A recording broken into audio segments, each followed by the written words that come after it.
জনাব, কোনো অবস্থাতেই পাশ্চাত্যদের কোনো আদর্শ নীতি সংস্কৃতি আমাদেরকে চাপিয়ে দেবেন না।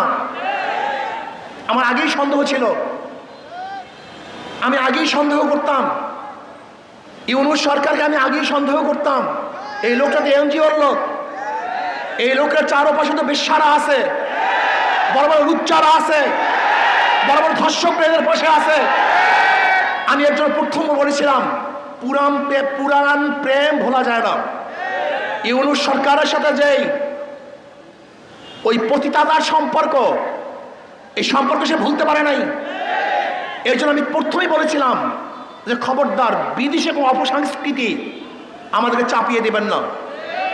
তখন তিনি হাসি দিয়ে বলেছিলেন, না না না না না না, আজকে আমাদের মা বোনদেরকে আপনি বেশ্যা বানাবেন, আমাদের মা বোনদেরকে খানকি বানাবেন, আমাদের পুরুষদেরকে লুচ্চা বানাবেন। বলতে পারেন, হুজুর যৌনকর্মী বললেন না কেন, যৌন শিল্পী বললেন না কেন, পতিতা বললেন না কেন, এই খারাপ শব্দ ব্যবহার করলেন না কেন? বলতে পারেন। আমি তো মনে করি শয়তানেরা, দুষ্টরা এই সমস্ত খারাপ শব্দগুলিকে ভালো শব্দের দ্বারা পরিবর্তন করে ওদেরকে এই কাজে লিপ্ত করতে চায়। সমাজের মধ্যে শব্দগুলি কেন আসছে? সমাজের মধ্যে শব্দগুলি কেন সৃষ্টি করা হয়েছে? সমাজের মধ্যে খারাপ শব্দগুলি কেন চয়ন করা হয়েছে? চোরকে আপনি কি বলবেন? ডাকাতকে কি বলবেন? খুনিকে কি বলবেন? ধর্ষককে কি বলবেন? এই শব্দগুলি কেন প্রয়োগ করা হয়েছে? যেন মানুষ এই কাজগুলি না করে, মানুষ যেন এই কাজগুলিকে ঘৃণা করে। আপনি খারাপ কাজের সুন্দর সুন্দর শব্দ প্রয়োগ করে ওই খারাপ কাজকে ভালো বানাবার চক্রান্ত করতেছেন। এইটাই বড় শয়তানি। এই নারী নীতি প্রণয়নকারী এরা কারা? এরা কোথা থেকে আসছে? এরা ওই টান বাজারে জন্ম হওয়া লোকগুলি, ওই টান বাজারে জন্ম হওয়া নারীরা একজন ভদ্র বিশিষ্ট সতী নারীদের আইন প্রণয়ন করে কিভাবে? ওই নারীগুলি আমার স্ত্রীর আইন প্রণয়ন করে কিভাবে? ওই নারীগুলি আমার মায়ের আইন প্রণয়ন করে কিভাবে? ওই নারীগুলি আমার মেয়ের আইন প্রণয়ন করে কিভাবে? আমার মেয়ে সতী, আমার স্ত্রী সতী, আমার মা সতী, সে একজন নারী। আমার মায়ের, আমার বোনের, আমার মেয়ের, আমার ফুফির, আমার নানির, আমার খালার আইন ওই বেশ্যারা করবে কিভাবে? ওই বেশ্যাগুলি সাহস কোথায় পেয়েছে? আমি বিশ্বাস করি এই বিশাল চক্রান্ত চলতেছে। ইউনূস সরকারের কে হটাবার এটা চক্রান্ত।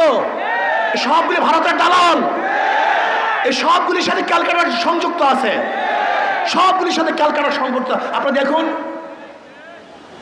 কোন অবস্থাতেই বাতিল নয়।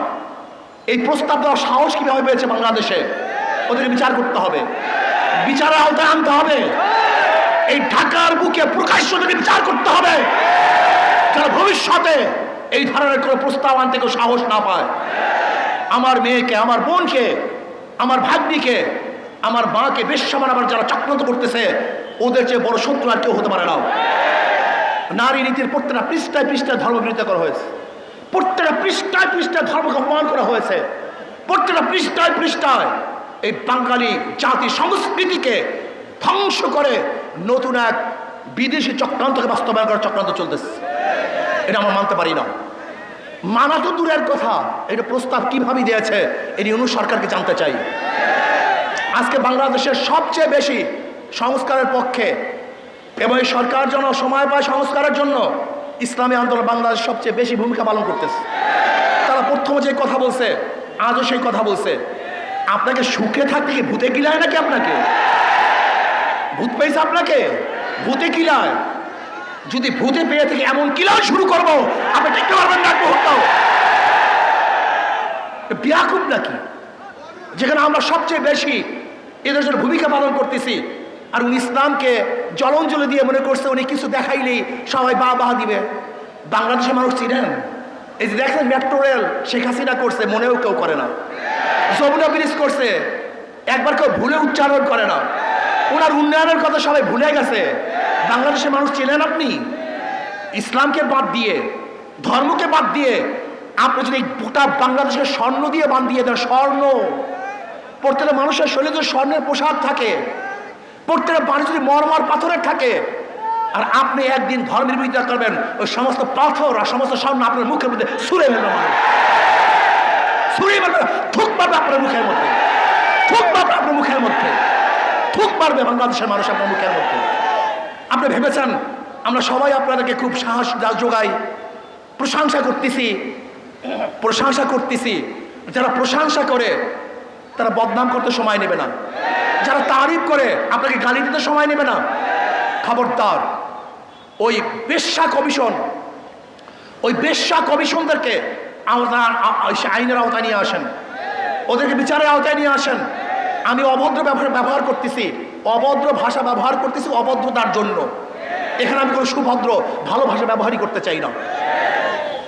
প্রিয় ভাইয়ের আমার, আজকে বাংলাদেশে নিয়ে গভীর ষড়যন্ত্র চলতেছে।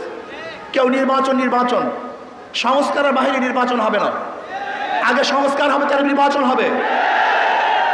মার্চ ফর ঢাকা, আমরা অচিরেই মার্চ ফর ঢাকা ঘোষণা দেব। কারা সংস্কারের পক্ষে আর কারা বিপক্ষে ইনশাআল্লাহ জনগণ ডিসাইড করবে। আগে সংস্কার হবে, আগে নির্বাচন হবে, জনগণ সিদ্ধান্ত গ্রহণ করবে।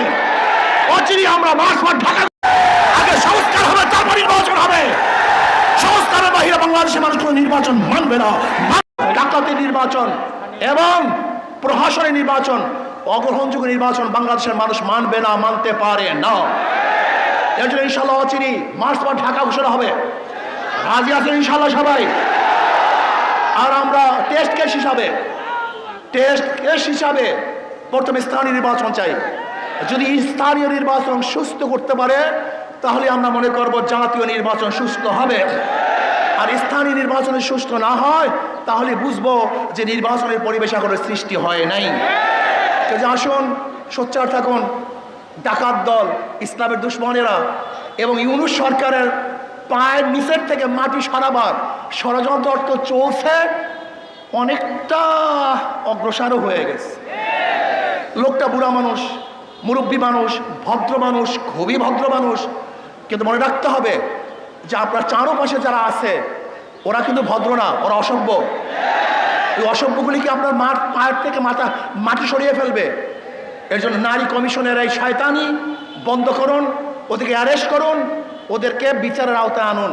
যদি বিচারের আওতায় না আনেন এবং বন্ধ না করেন তাহলে কত ধানে কত চাল আপনি দেখতে পারবেন। শেখ হাসিনা সরকার কিন্তু তোয়াক্কা করেনি, আন্দোলন করে বিদায় দিয়েছে। আর আপনার অবস্থা আমরা ভালো মতোই জানি না, আপনার অবস্থা কোথায়, আপনার শক্তি কোথায়। ভালো থাকুন, সুন্দর থাকুন, দেশকে ডেভেলপ করার চেষ্টা করুন। অপসংস্কৃতি চাপিয়ে দেওয়ার চেষ্টা করবেন না, খবরদার। অপসংস্কৃতি চাপিয়ে দেওয়ার চেষ্টা করবেন না। যদি অপসংস্কৃতি চাপিয়ে দেন তাহলে এমন গর্জন শুরু হবে যে এই গর্জনের সামনে আপনি টিকতে পারবেন না। আল্লাহ আমাকে আমাদের সব